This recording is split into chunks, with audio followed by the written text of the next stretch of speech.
अस्सलाम वालेकुम। मेरे चैनल पर तमाम दोस्तों को खुश आमदीद। सवाल नंबर 1,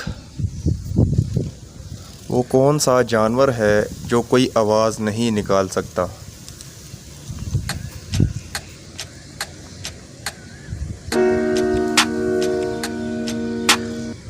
जवाब है ज़राफ़ा। सवाल नंबर 2, वो क्या है जिसे हम खाते भी हैं और पीते भी हैं?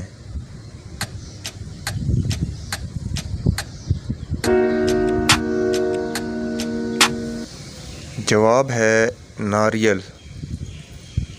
सवाल नंबर 3, वो क्या है जिसे डूबता देखकर कोई नहीं बचाता?